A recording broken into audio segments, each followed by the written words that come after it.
football, l'équipe de France masculine n'a eu aucun souci pour écraser l'Islande, 4-0, lundi soir au Stade de France, dans sa deuxième rencontre de qualification à l'Euro 2020, dont le contenu a été particulièrement riche en enseignements. Le bonheur, parfois, c'est simple comme un match de football. Chacun garde, bien sûr, en tête la douce et folle liesse du 15 juillet dernier, soir de sacre mondial après une finale victorieuse, mais un petit match de qualification pour l'Euro, même dans un groupe déséquilibré, avec ces joueurs-là, cette équipe-là, cet esprit-là, suffit à ébahir le téléspectateur, à réchauffer de l'intérieur le supporter transi de froid dans les tribunes du Stade de France, redevenu bruyant dans ce sillage. En a témoigné le récital tricolore de lundi soir face à l'Islande, 4-0, exécuté comme dans un rêve, qui en dit aussi très long sur ces Bleus et leur réalité. Sur ce qu'ils sont. Focus sur 3 points saillants, plus importants que ceux glanés au classement du groupe H. Un club de France. C'est ainsi que l'équipe de France était souvent surnommée par les champions du monde et d'Europe durant l'âge d'or des années 1998-2000.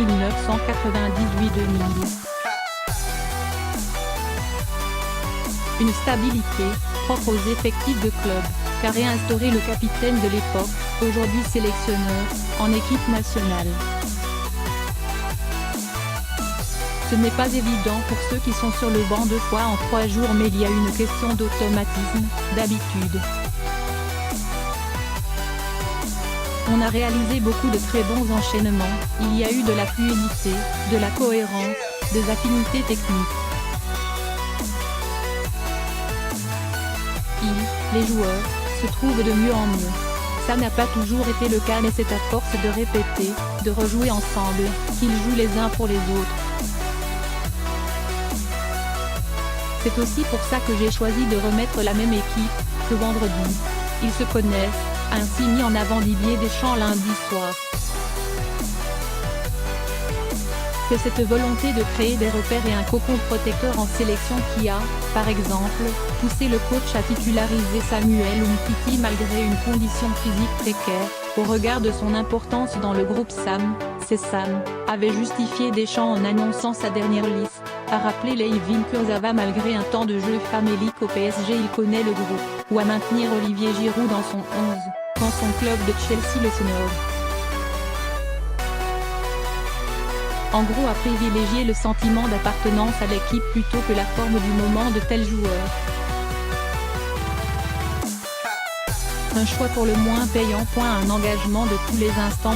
Il y avait quelque chose d'exaltant à voir cette équipe de France, lundi soir, continuer à se battre sur chaque ballon comme si le match en dépendait encore, alors qu'elle avait déjà 2 ou 3 buts d'avance au tableau d'affichage.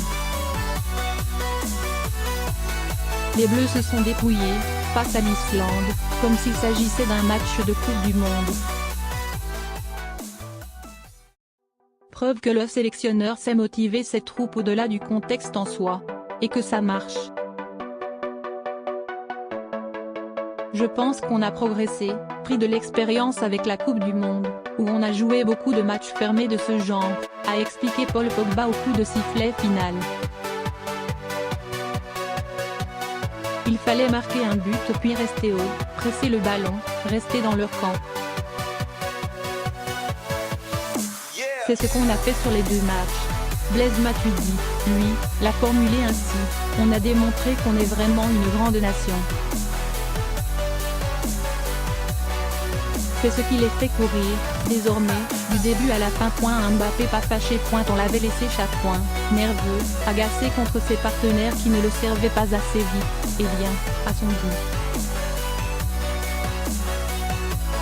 On l'a retrouvé souriant, mobile, serein, taquin, audacieux même, comme sur la talonnade ayant lancé Antoine Griezmann sur le 4e but, ou sa tentative du coup du foulard pour centrer avant le but de Giroud. On parle, évidemment, de Kylian Mbappé, buteur et double passeur décisif, lundi soir. Totalement libre de ses mouvements, en symbiose totale avec ses partenaires d'attaque.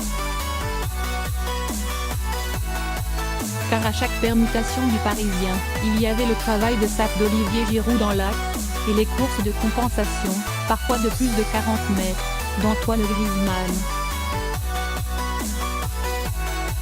Lequel, buteur et passeur décisif, pour Mbappé, lui aussi, a encore fait la différence.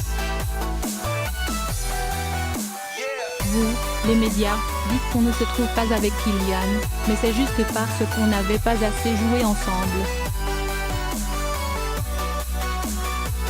Plus les matchs vont avancer, mieux on va se comprendre, a insisté l'attaquant de l'Atlético de Madrid après coup. Avant que Didier Deschamps n'y aille de son petit commentaire réjoui, quand je vois la complémentarité, notamment entre Kylian et Antoine. Ça s'appelle la complicité et ça vient avec le temps. Même pour un jeune homme aussi pressé que Kylian Mbappé, devenu lundi le plus jeune joueur à inscrire 12 buts en sélection depuis 1960 en Europe. Et ce n'est pas fini.